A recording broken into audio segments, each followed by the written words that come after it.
As OSHA officials clear the Asheville VA, they now turn their focus to an asbestos contractor. This all comes just a week after News 13 exposed hidden hazards at the medical center. Yeah, 4 months ago, VA workers came to News 13 out of concern for their safety. Well, tonight, the medical center's director finally spoke with investigative reporter Mike Mason about what we uncovered. Mike. Yeah, OSHA reviewed the VA's asbestos issues and whether workers were exposed to unsafe conditions. Air testing shows safe levels at this point, but just a few minutes ago, OSHA told us they've launched a second investigation into what we uncovered, and this time one of the VA's asbestos contractors is in the hot seat. The VA Medical Center's director wants to set the record straight. I would like to reassure the public, our staff, and all of our veterans that this hospital is safe. Last week, a News 13 investigation found damaged asbestos throughout the VA sub-basement was there for decades. An OSHA complaint last year alleged workers were exposed to asbestos. Director Cynthia Breifogel responded, stating all debris had been removed by May of 2013. Since January of 2010, we've done 1,009 separate tests on the air, and they've all come back clear. We asked Breifogel about that OSHA complaint and why she reported there was no asbestos debris in the sub-basement when the VA inspected it.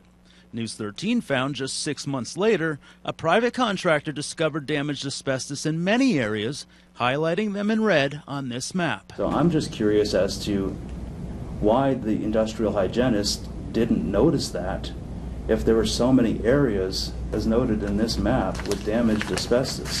My assumption would be that it was not damaged at the time of the inspection. As Mr. Cornell explained, water damage, leaks, different things would cause asbestos, so that's why we do it every 6 months. Robert Cornell is the VA's chief of facilities. We still have asbestos in our medical center. Cornell says this past June, the VA found more asbestos in the sub-basement.